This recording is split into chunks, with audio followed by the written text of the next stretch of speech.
All right, we are with crypto and XRP expert once again, Connor McLaughlin. Thank you, Connor, for coming back on. You've been on the program before, and my audience really loved your insights. And I knew as soon as we got off that I wanted to have you back on. And sure enough, I was waiting for things to kind of shift in the crypto space. And man, has it shifted, especially with XRP. And so it's a real pleasure to have you on and bring your expertise to my audience once again. So first and foremost, thank you for joining me. Oh, absolutely. And yeah, talk about a difference in how this industry has shifted since the last time I've been here. So super excited to be back. It was a ton of fun the last time I was here, and excited to just help educate people on the whole XRP and crypto side of what's going on in the world, because I think it's a very exciting and interesting time. It certainly is. And with the education piece, it's been very fascinating watching your content because you were almost even surprised by the level of, I'm not going to say ignorance, but just the lack of other crypto experts and their analysis of XRP and their understanding of what the technology is, the partnerships that they have, how to properly evaluate it and value it.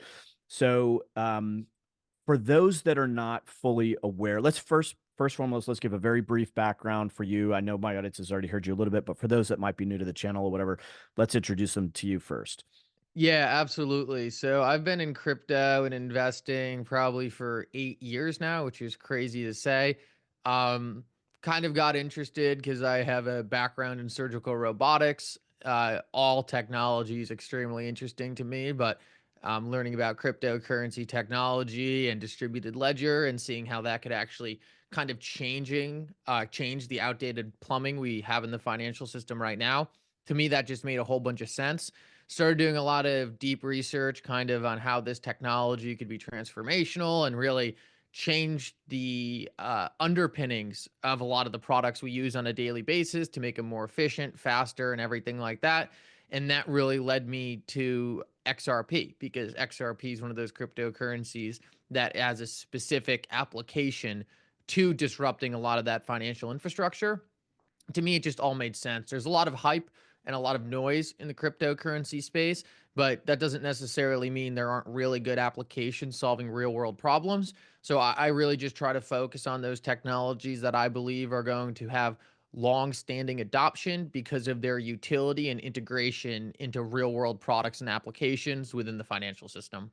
I think that's something that the average person still doesn't necessarily have a pulse on. We've been in this space now for a number of years, so it's second nature for us. But I still talk to people today every day that are, they're doctors, they're lawyers, whatever. They're not financial experts, and they still are not aware that cryptocurrencies are not just 1,000 currencies all competing to be one currency.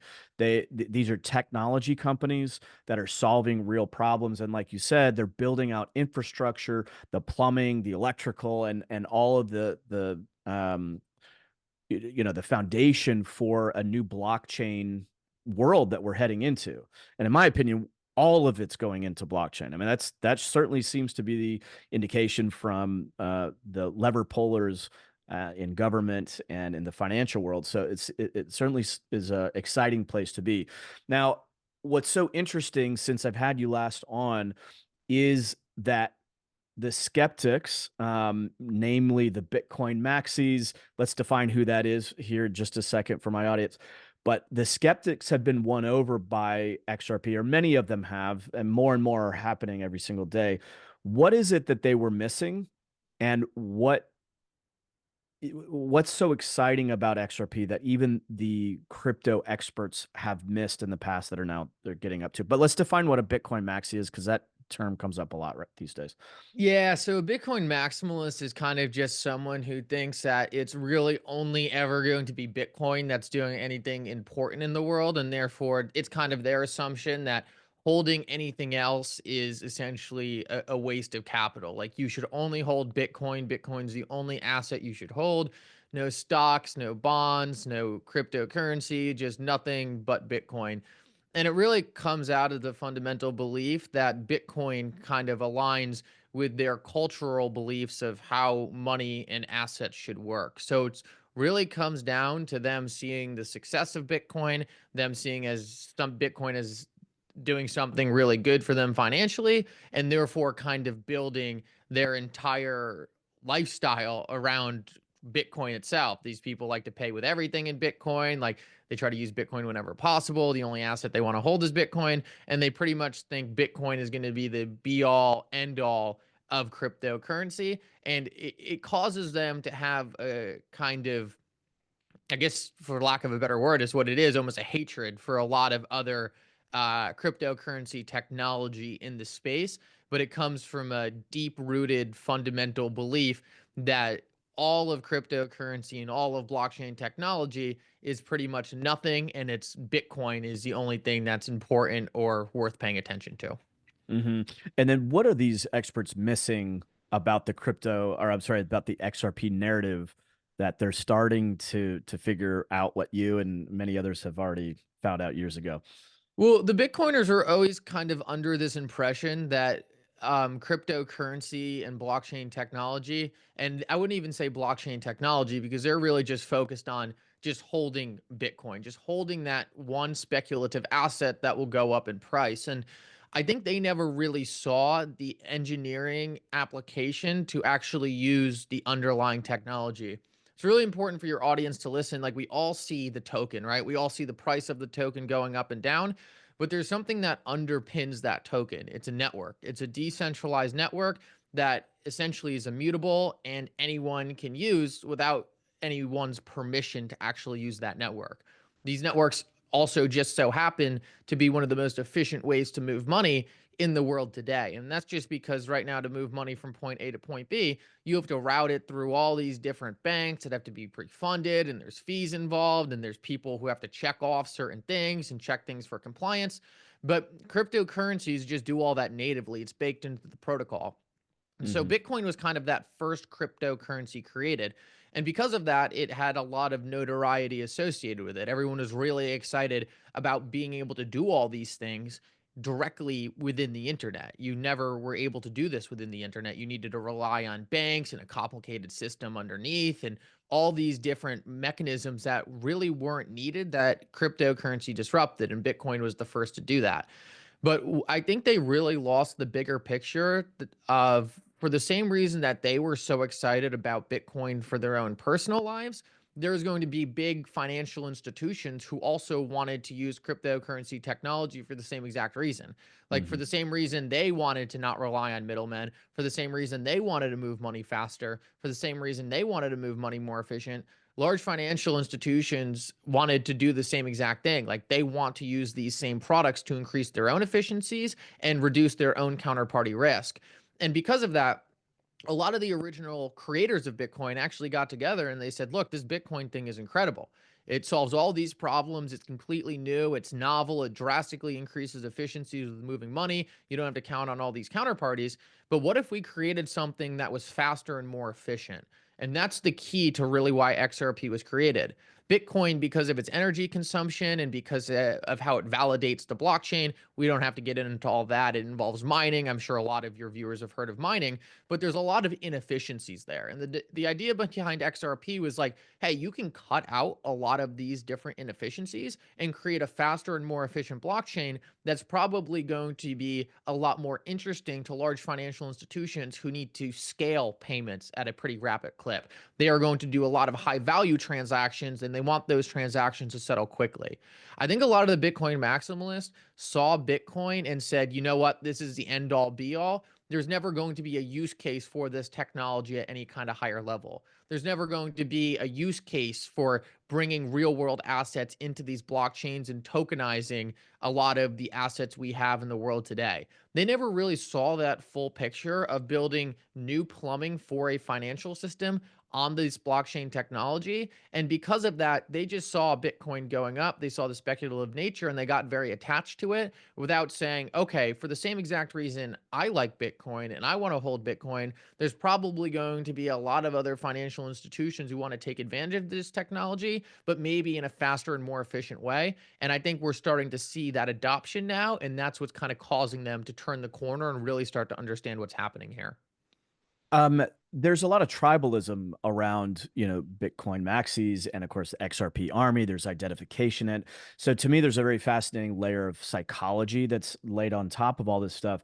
One of the things that I hear Bitcoin maximalists talk about that I actually deeply agree with is that it is the decentralized nature of it does put the power back into the individual. And I do think that there's a lot of people that look at the world today and they say, we have a corrupt central fiat mandated currency that has no real accountability. Bitcoin has the accountability baked in. There's only so many Bitcoin that could be mined, et cetera. And so it's much more difficult to manipulate, although I'm sure it's still manipulatable. But the nature of it is on a principle level that it's much more difficult to manipulate and therefore more empowering to the individual. So I get it on that point, and in that principle, I could consider myself a Bitcoin maximalist too. I do think though that from a investment standpoint, all of these technologies have real potential to thrive, just like there was a place for Amazon, a place for Google, a place for Apple. All of these massive technologies during the internet boom in the 90s and early 2000s, there's a place for all of it. They solved different problems. They brought different services and goods to the market. The same thing is happening in blockchain. So from an investment standpoint, I take off my tribal hat and I put on my business hat and I go, well, where's the opportunity? Um, what is it about XRP though? And I want if you could speak specifically into because I think this is where a lot of experts and armchair investors lose the narrative on XRP is they look at the market cap and they go, XRP is already at I forget as of today what it's at, but it's already very very big. It's one of it's in the top five cryptocurrencies. They don't necessarily value XRP in a way that people who really understand XRP value it. So, can you explain how some people are looking at it through the market cap lens versus how you and some other experts are valuing the potential value of XRP? Yeah, and I want to start off, and before I touch that, I want to quickly cover the decentralization side of things because I think it's really important. It's one of the things that is most critical to all blockchain technology.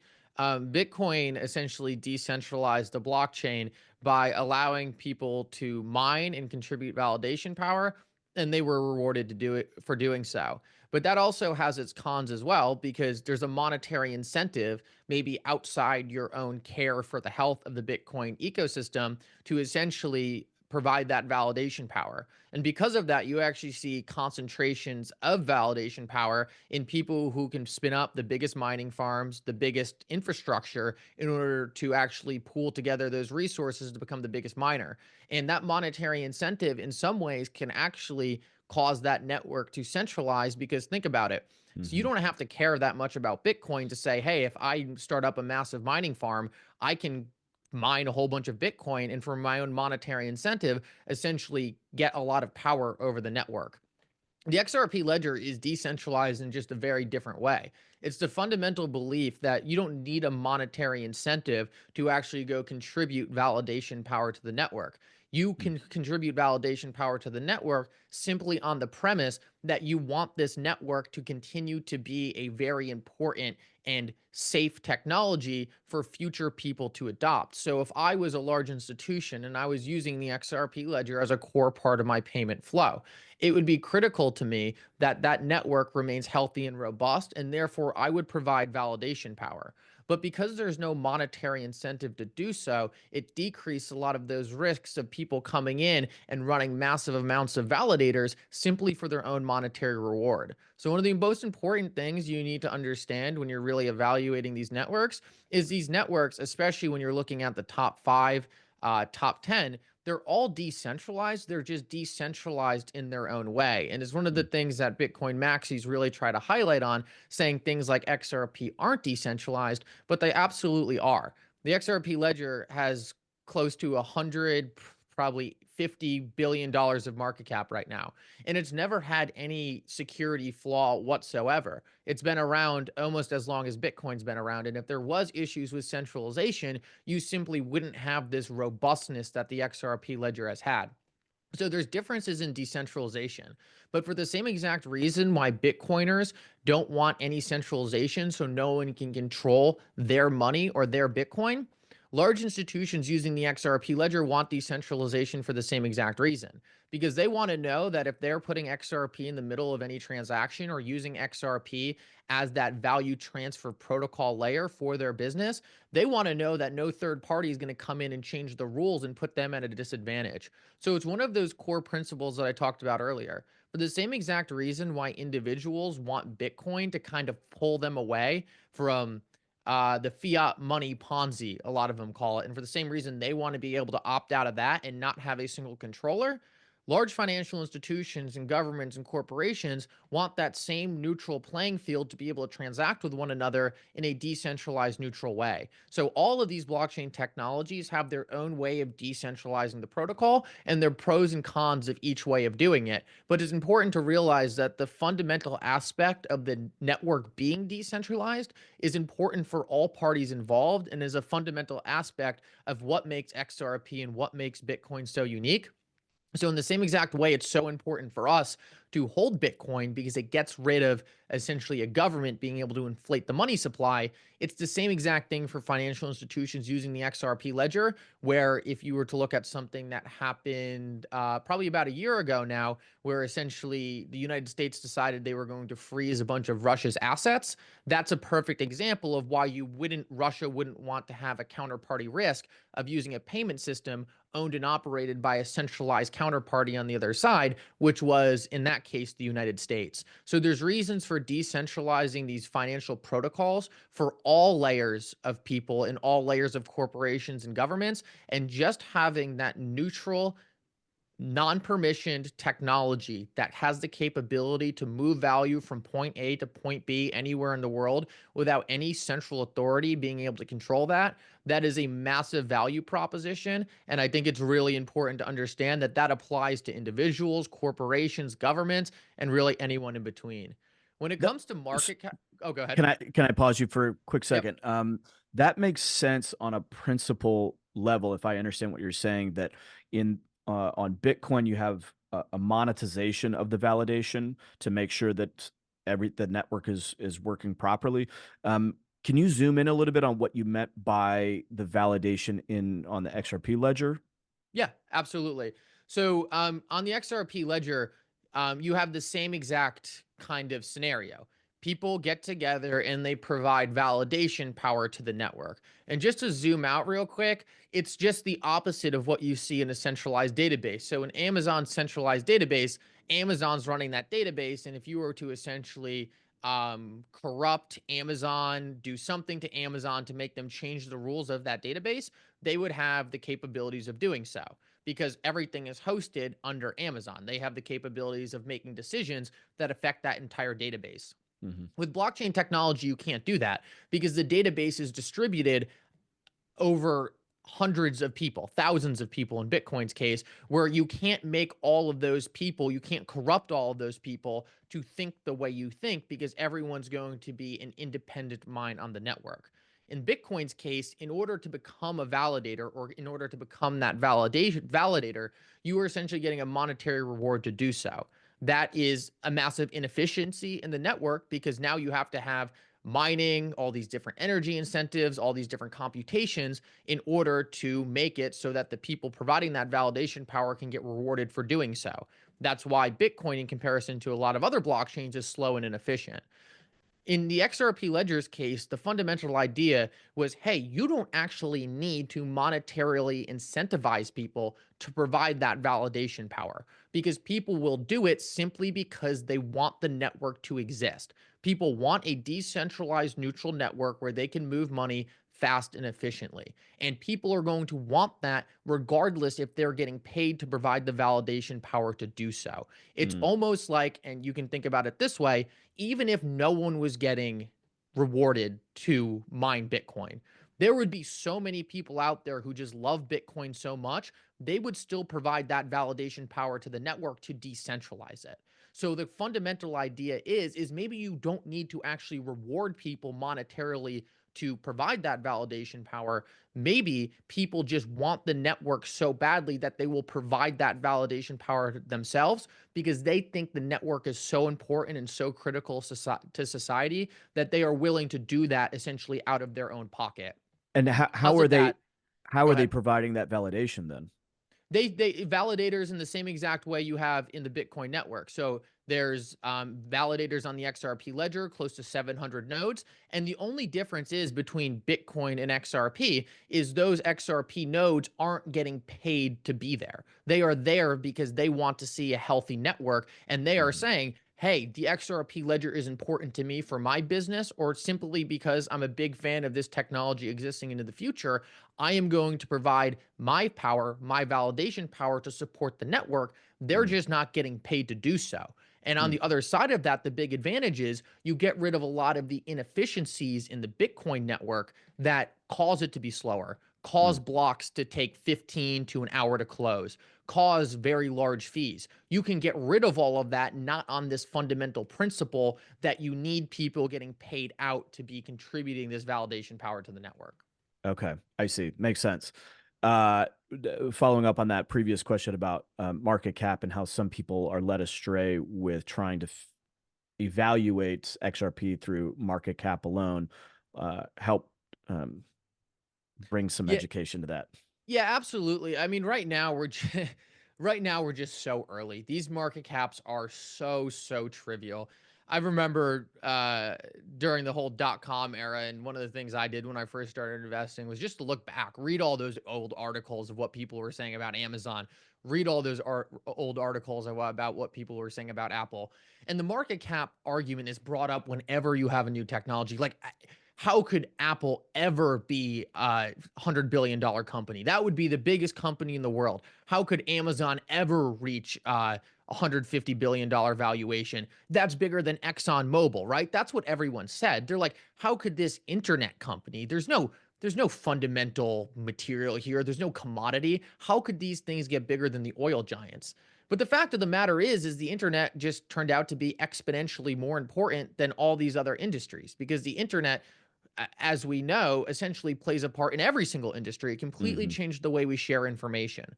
That same exact thing is happening right now with cryptocurrencies for value. It's fundamentally changing the way that we can move value from one person to another. And that in itself is likely, in my opinion, going to be more important than what the internet did with information because it is completely changing the value layer of how we exchange value.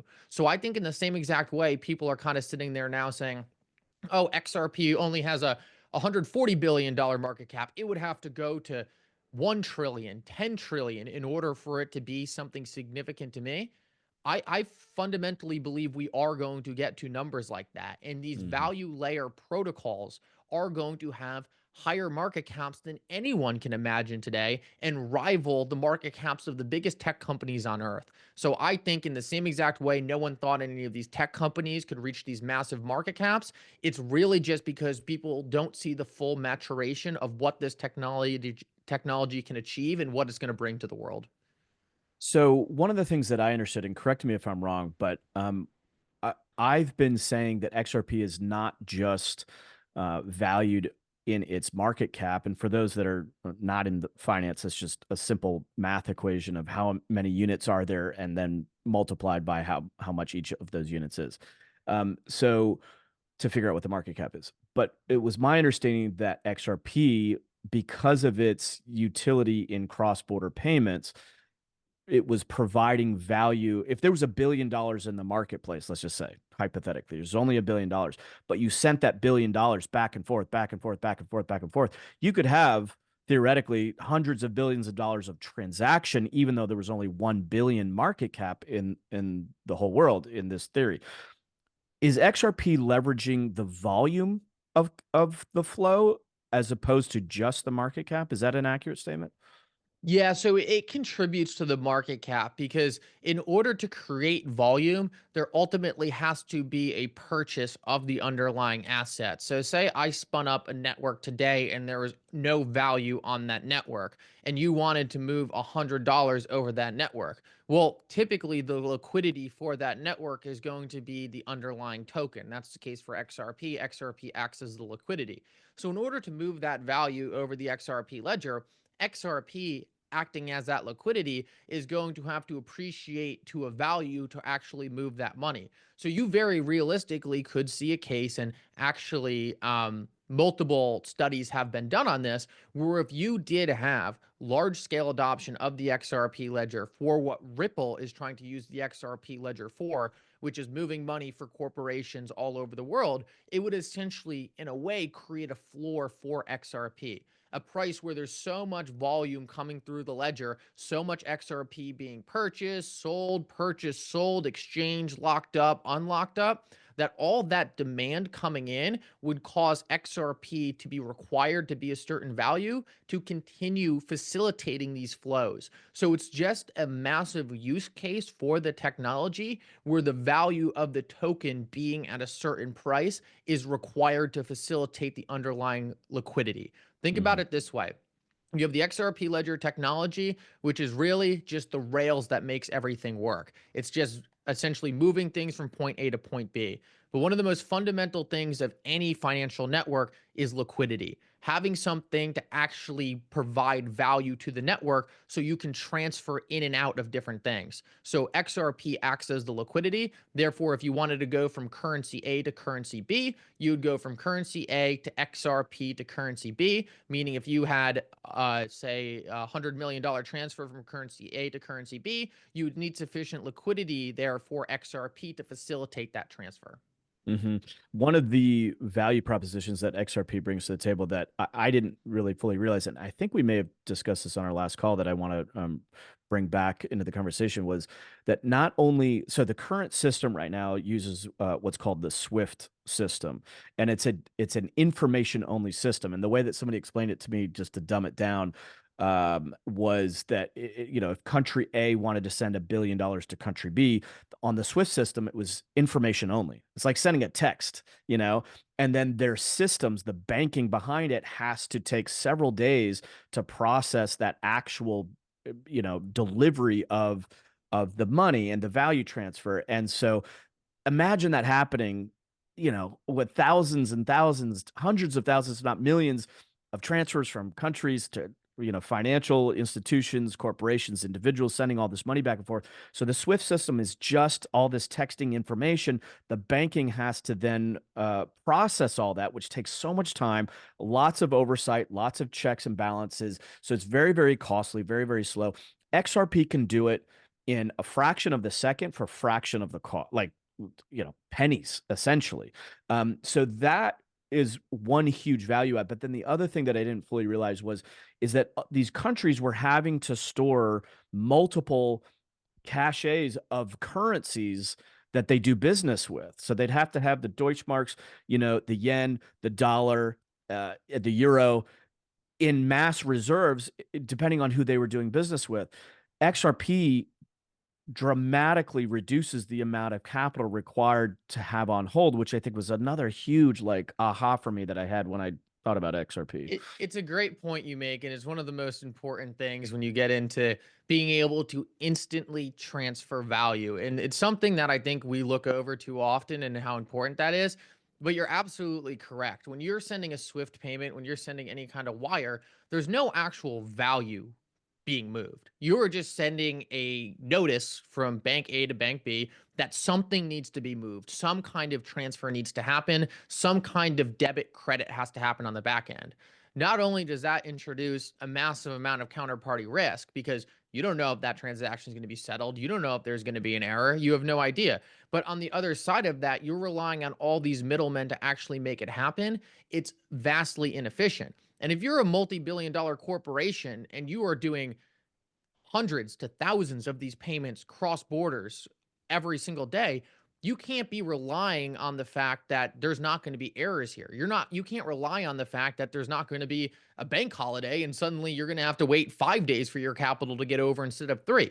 So they have to essentially pre-fund on the other side or always have capital locked up on both sides of the equation because they can't trust that the money's going to get there in the time they need it to, Mm, because there's no money being moved when you actually do a wire or a Swift payment. You're just getting essentially an IOU, but that IOU doesn't really help you that much when you need the actual delivery of the cash. You need the actual mhm, delivery of the value. XRP moves that value in 3 seconds. And I highly suggest anyone, if they haven't done it before, go try to send someone a wire payment. Go try to send someone a Swift payment, and then go try to send someone XRP. It is millions of times more efficient. And when you can do that on a corporate scale for these institutions that are sending tens of thousands of transactions every single day, you're looking at drastically increasing the velocity of money and drastically decreasing the amount of middlemen who are scraping fees out of every single transaction. Also, by unlocking the capital on both sides of the equation so you don't have to store it there and you can reinvest that into things like R&D, what you're looking at is getting rid of a whole bunch of processes in the current banking system that simply aren't required anymore. One of the things I always like to tell people, and it's not a perfect analogy, but I think it's a good one, the transformation we're watching happen right now for value is akin to if you wanted to transmit information prior to the internet. You would essentially have to mail mm, someone a letter, right? You would have to wait. The post office would have to pick it up. They'd charge you for a stamp. They'd go bring it somewhere else. That person might already know what you're trying to communicate to them, but they didn't get that actual physical evidence. They didn't get that actual confirmation until that letter got to them. That mm, got flipped on its head with email. You click mhm. a button on your computer and that person gets that exact information instantaneously right in front of them. And that is exactly what essentially cryptocurrencies are doing to the system today and upgrading in comparison to where we sit now with the legacy outdated Swift and intermittent banking system. Thank you for that analogy. That sums it up pretty quickly. It's kind of like if you wanted to do a real estate transaction and you said over the phone before the internet, "Hey, I have a contract. It's in the mail. It's going to take 2 to 3 days." Versus today, I can email it, PDF, a signed PDF to you instantly. Exactly. And it is there, you can get a certain level of confirmation from just knowing it's coming. But Hmm. until you have that physical delivery, until you have that actual confirmation, that actual settlement of that piece of paper, of that contract, there's no moving forward. And it's the same exact thing on the back end for value. And a lot of us don't see that because all these different institutions and corporations decide, okay, we're not going to have them deal with that because we don't want our customer to know that their payment's not going to be here for 3 more days. So they take all the risk. They lock up all the capital. They take all the expense of essentially pre-funding all this stuff. So they're saying, okay, we think this is going to be here. Everything looks like it's going to be good. We're going to let our client essentially borrow dollars from us in the meantime before their transaction actually settles. So you don't see it as much as a client of some of these banking institutions and something like Venmo and PayPal, but it doesn't matter because the underlying rails are so outdated that you're still paying the cost of that happening through fees. And those institutions are paying massive amounts of cost for essentially being forced to subscribe to this system that's not caught up to where the internet is today. I need to pause you for half a second. My dog is outside. I forgot to let her in. Give me one second. No, you're good.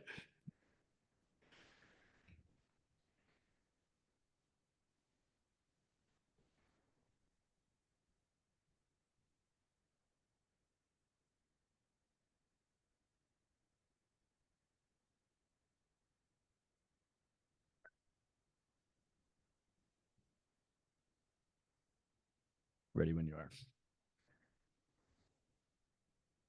Okay, so speaking of unlocking value, let's talk about the new stablecoin that Ripple has just released, the RLUSD. And let's talk about why that is so significant to the XRP ledger and the valuation of XRP as an asset. Yeah, absolutely.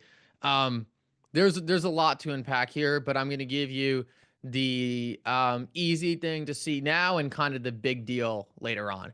The easy thing to see now is just like for any blockchain environment, you need a dollar denominated stable unit of value because I don't want to get too much into it, but on all these blockchains, there's different things called DeFi where essentially you can use different applications built directly into the network to essentially for your own financial gain, right? You can do loans, you can do all this different stuff in the blockchain ecosystem. It's a little more niche right now. I would say it's still building up to really be its full potential. But in that whole environment, you need a dollar denominated unit of account because you don't always want to be in a volatile currency, right? You want to be able to go into something that is a dollar denominated unit so that you can sit in a stable form of value. And it doesn't always make sense to have to go to an exchange to do that or move your money to Coinbase. Hope Coinbase doesn't freeze your account. Sit there on Coinbase, wait for 4 days talking to a customer support person. With the XRP ledger, you don't need anyone to give you permission to do that. The XRP ledger has a decentralized exchange built into it where you can, without any single counterparty telling you yes or no, without opening any account anywhere, substitute XRP now for a dollar. So, say all the exchanges were down all over the world and you were like, I need to take profits on XRP. You could simply, without talking to a single person, without getting any permission, use the decentralized exchange baked into the XRP ledger protocol and be able to exchange your XRP for $1.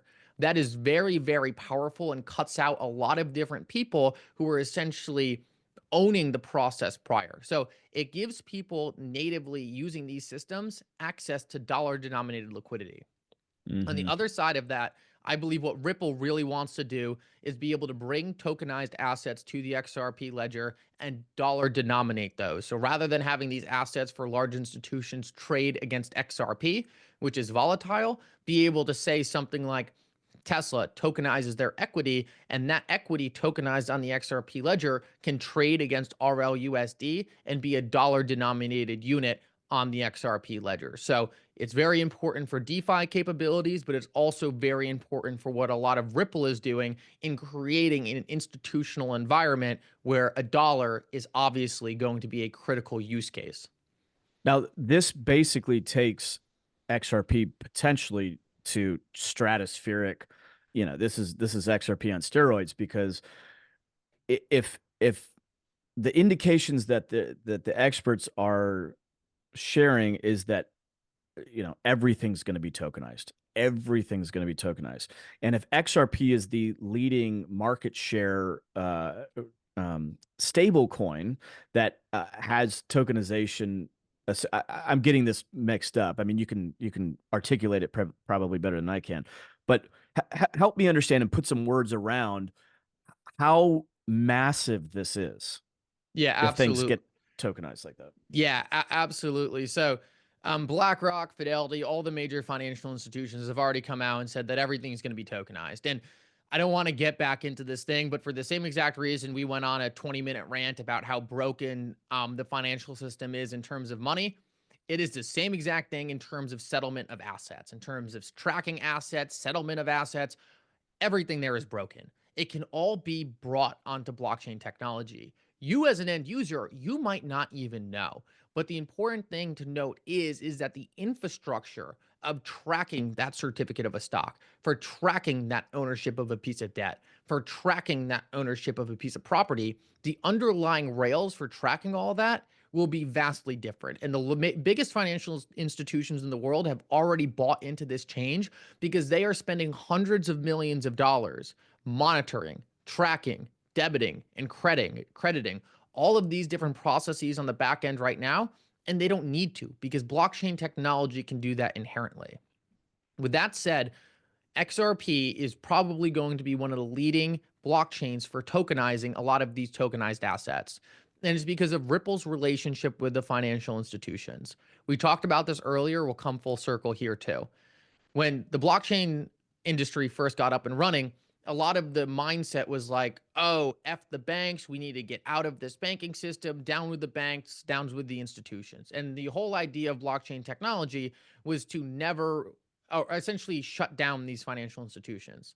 Ripple took a different view of how blockchain technology was going to work, and I take the same view.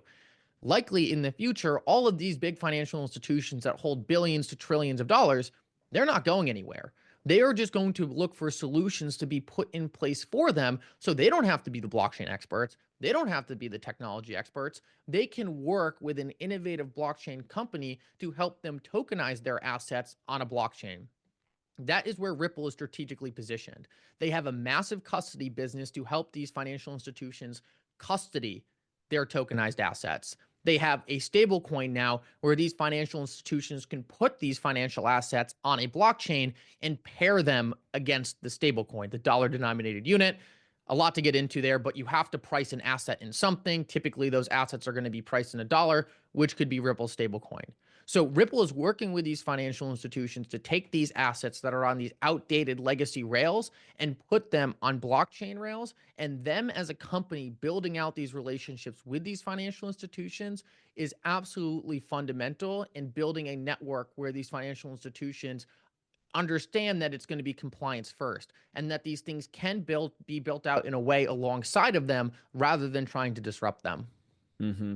Um, right now, I don't know exactly what it's at today, but right now, as of December 19th, 2024, uh, XRP, whoops, XRP is valued at $2 and something cents. Do you have it in front of you? I was checking to see if I did. I'm Yeah, sure I do have it in I have one it of on my my phone, but I turned my phone off while I'm recording. $2.27. Okay, so it's dropped a little bit, but there are a number of people who have come out, I believe you yourself included, who have talked about XRP being valued at 8,000, 9,000, 10,000, 50,000 and above. Connect the dots between $2 today and a potential five-figure XRP valuation. Absolutely. And I wouldn't go as far to say as if I would be expecting anything like that in the next 5 to 10 years. But I do see double to triple digits in 5 years. And that is fundamentally on the basis that this technology is going to get mass adoption in the most important financial hub in the entire world, which is the United States. I believe a lot of what we're going to see going forward is going to be, for the first time ever, financial institutions in the United States being given the regulatory clarity to work with these technologies. They have been doing it on the down low since this technology was created. They are barred essentially right now from actually adopting it because of the regulator. That is going to change in a very big way. And if these networks start to actually live up to the promise of being these new rails, being this new value mechanism, this value transfer mechanism for these massive institutions, then you are going to see the prices of these assets reflected a lot differently today. In the Mhm. same exact way, it seemed absolutely insane to be looking at Amazon trading at $1 and saying that one day that's going to be a $3,000 stock. In the same exact way, that seemed insane and that seemed completely improbable. I think we're going to see the same exact thing happen for these blockchain technologies because the majority of the market simply does not have any idea how big this is going to be. The majority of the market is still hyper focused on, oh, it's just a coin that goes up. They have no idea about tokenization. They have no idea about the pre funding we talked about earlier. They have no idea how outdated some of this infrastructure is and how different it would be if we were essentially making this blockchain technology the core value transfer mechanism for all the value in the entire world. And I think that would reflect prices on these different chains that are exponentially higher than where they are today. Mhm. I would imagine that most of my listeners don't have the technical expertise or, frankly, the desire to go as deep as we're going in this conversation. I think most people, at least in my audience, are more like, where's the opportunity? I want to invest. How can I make money doing this? Do you have any concern right now with the macro economy and how that might affect not just XRP, but a lot of the cryptocurrency in the next, 1 to 3 years? If you asked me this question a year and a half ago, I'd say absolutely. Um, No, not really. I'm very confident in where the economy sits today. We went through a 4 year period, in my opinion, that was very harmful to a lot of innovation and a lot of opportunistic businesses here in the United States. And the GDP of the United States still continued to grow immensely. We had great years, despite the fact that there was massive regulatory hurdles and massive things put in place that I would argue kind of stifled business and stifled innovation.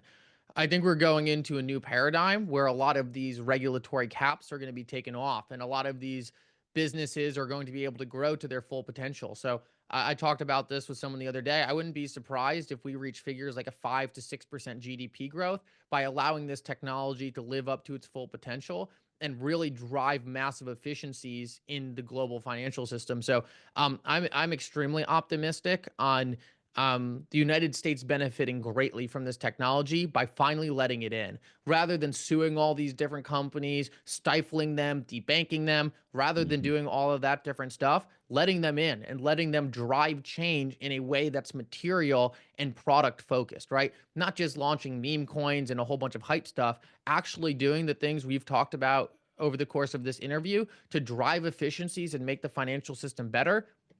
If right now every single transfer on earth you're essentially scraping off 2% for a wire fee or an ACH fee or all these different things, and you could eliminate it like that and have transactions settle in 3 seconds rather than 3 days, I think you could drive a GDP increase for the entire world simply by upgrading that financial infrastructure.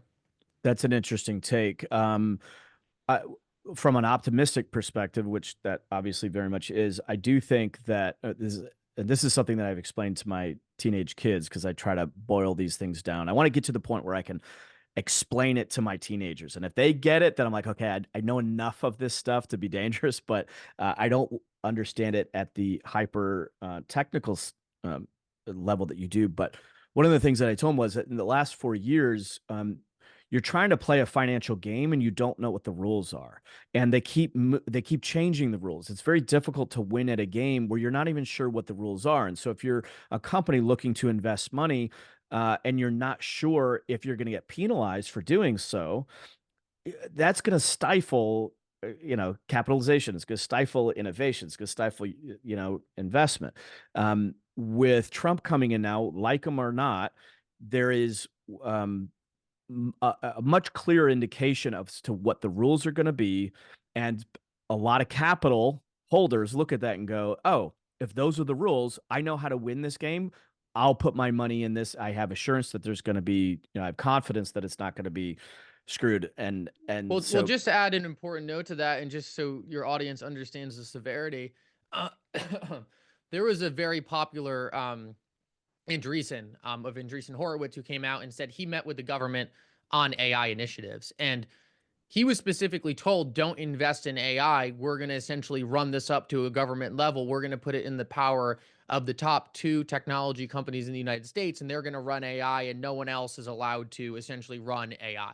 I mean, when you're talking about that level of government control, that is what stifles innovation. Shutting down actual innovation and essentially putting it in the hands of the government to run it the way they want it. So mhm.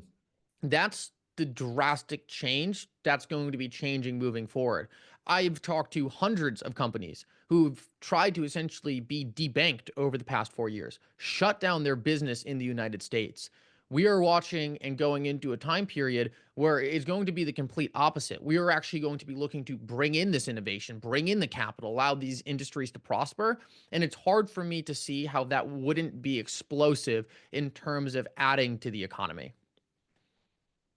I think now this is me being a little bit more cautious, a little bit more skeptical. One of the things that I'm concerned about is when you have an entire economy based on a fiat currency that doesn't, at least so far, they've shown no indication of being able to be accountable. They're continuing to just print, print, print, print, print. That devalues that currency, and everything that we're doing in the crypto space is sitting on top of that valuation of the dollar. So Well, sort it's of, because as the dollar gets devalued, technically, all these cryptocurrencies are paired against the dollar. So the less valuable the dollar is, the more valuable the underlying cryptocurrency is. And that's why, if you look at a chart of Bitcoin, without inflation, without devaluation of the dollar, it's actually up a lot less than if the chart is compared against the dollar plus the inflation the dollar has taken on. Because as the dollar gets less valuable, that dollar has an inverse relationship to the underlying assets it trades against. And that's why essentially you typically see assets appreciate. If you saw the entire system collapse and we went into some crazy society where the US dollar didn't exist anymore, look, that would be catastrophic. It'd be Mhm. catastrophic for everything. But the more the dollar gets devalued, the more people are going to be looking to opt out and say, I need to find something better. I need to find something where there's not a centralized authority that's willing to call shots that are in its interest rather than mine. And I think that takes a lot of people out of the dollar system, out of their bank accounts, out of those savings vehicles, and say, hey, how do I do this in a better way? And my fundamental belief is that's going to happen a lot in the cryptocurrency space. I can see that happening. I don't disagree with that. I do think that there is one key point to that, which is if you hold those assets, if you hold the assets that tend to suck up the liquidity of the dollar, then sure. But a Yep. lot of people aren't, and a lot of people don't. They're not listening to this conversation. They're not even listening to a basic understanding of what XRP is. They still think that all cryptocurrencies are just a fad, Yep. Absolutely. akin to meme coins or something. Why are they even necessary? So, if you're not holding assets, which the vast majority of people aren't, then you're not participating in the rising tide uh, of the inverse of the lowering tide of the dollar. And what you're actually dealing with is, man, my groceries are going up. They've gone up, 200-300% over the last few years. So my potential concern is that if the mass of people are not participating and then they get hemorrhaged by not being able to have the value to buy their everyday thing, that's going to have a domino effect where yes, the top 1, 2, 3%, whatever, will suck up a lot of the value asset wise, but the overall market could potentially see a significant shift. As we've seen very quickly, crypto uh, there is a correlation between the stock market and crypto.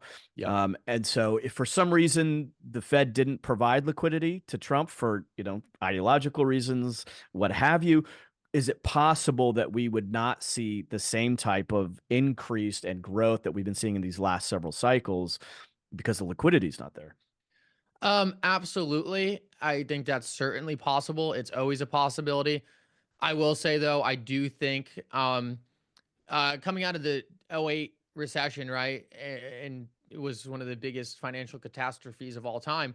Take a look at what Apple did during that time period. Take a look at what Amazon did to that in that time period. They got slapped with everything else, but I mean, they were back to all-time highs in a year and a half. I don't think I anticipate anything to that level, but the important point I'm trying to drive home is innovation just becomes more and more important after financial catastrophes. And products that are changing the world will continue to garner adoption at a rapid clip. So Mhm. there's always going to be speed bumps along the road. There's always going to be challenges in the macro economy. But I fundamentally believe if you're investing into things that are changing the world as we know it today, then those things are going to continue to appreciate rapidly over time because there's going to be a large demand for access to these products to come out of a lot of these situations in a better way. So, absolutely could cause road bumps through this entire journey, but I think history tells us that typically innovative solutions find ways to figure it out.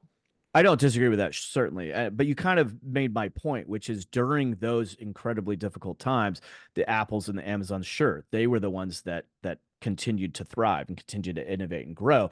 So if you're a listener right now, pay attention because this could be a lifeline to you if something drastic happens, even if, and I don't necessarily mean that the dollar going away. I mean just a severe correction, which we're due for on a macro lens. Holding these assets might be the bridge that you need to get through tough times. And it may not be a speed bump, it may be a huge pothole, or it may be that the road is washed out. So we need to be mindful of what's coming. And this is frankly the heart behind my conversation with you today and why we're talking so much about XRP, because there's something going on here with XRP that is beyond just this little digital asset thing that you might want to buy. It is fundamental, it's profound, and I think it might be a bridge between very difficult times if people are having a hard time with inflation, et cetera. So I'll leave that there. Go I'll ahead. say to any one of your users or viewers after this call, go look at who's on Ripple's board. Go look Yep. who's on their board of their stablecoin. What you're going to notice is this is not akin to the rest of the things you see in crypto. You're going to see one of the most stacked lineups you've ever seen in terms of a board of directors on any single company you've ever witnessed. And I would argue that those people likely see the same vision that we've been talking about on this podcast. 100%. And then look at all the partnerships that they've made across the world, and the countries that are now adopting that technology. And maybe even more to the point, this is a nice segue to plug something that you're involved with. Look at the people who are against it. If you look at Gary Gensler, the SEC, the people who have been targeting Ripple, and in what is now being seen as a corrupt, what's called regulatory capture, basically stifling Ripple's progress by suing them, which created a lot of fear, which changed the rules, which is why people didn't want to invest in it, because like, I don't know if I can win with that. Um, there's a great documentary that just recently got released called Rigged from the Start that you, Connor, are a part of, which, by the way, whoever's your stylist, well done. You looked very sharp in the documentary. Thank you. But can you give us a quick 30-second teaser on Rigged from the Start? Because if people haven't seen that, that'll give more context to this whole Oh, conversation it's too. just a great documentary talking about kind of all the pain points and all the bumps and all the controversy in the early days of crypto, and really just talks about where this industry is headed now and the massive change that's taking place. So, really jumps into a lot of the things on a much deeper level that we talked about in this podcast. And I think it's a great place to go if you're walking away from this saying, I need to know more, I need to learn more. Hmm. For my listeners, I'm going to share just one quick perspective, and Connor, I'll give you the option to chime in on it, or if you don't want to touch it, that's fine too. But as a Christian, and with a lot of the episodes that I've been sharing from a spiritual perspective lately, there is a context here spiritually that I think is extremely interesting. It's not beyond me for my listener. I'm speaking directly to you right now. It's not beyond me. I am seeing the relationship between blockchain and what the Bible talks about, and the potential mark of the beast and those kind of things. So I don't necessarily think that crypto is going to head us into a brick wall, but I do think it's wise to be mindful of what's happening, and how you might be able to leverage these technologies maybe in the short term to set yourself up for another chapter later down the road. Connor, if you have anything to share on that, you're welcome to, but otherwise I have another question to ask you. No, um, I'm all set, but I do have to jump ASAP. okay. uh, Plug Digital Wealth Partners really quickly for those that are interested that might want to work with you. Oh, yeah, absolutely. Yeah, if anyone wants to learn more or just feels like they need someone to help guide them through the things we've talked about, I'm actually working as a registered financial advisor under an SEC registered firm, looking to help people deploy capital into the cryptocurrency industry. So, this is one of the most confusing industries on earth. If you go to your financial advisor right now and ask them for help, to ask them to help you understand it, they'll tell you to go away. We're looking to essentially create a safe haven to let people learn about cryptocurrency, invest in it in a risk adverse way, and let you get access to all the education we have, all the professionalism we have in a structured way. We work with institutional custodians to secure your cryptocurrency at a very high level, and then bring you deal flow to allow you to actually invest into the ecosystem and let your assets work for you. So, if you ever want to have a conversation, get more involved, or really just learn how you step foot into this industry, that's what we're here to do. The company is Digital Wealth Partners. You can look that up on Google. Also, I'm all over X at Mickle, Mickle. It's a great place to find me and really just to get plugged into a lot of the things we've been talking about. Connor, thank you again, brother. Great conversation. Yep. Thank you so much for having me. It's always a blast. Take care, buddy.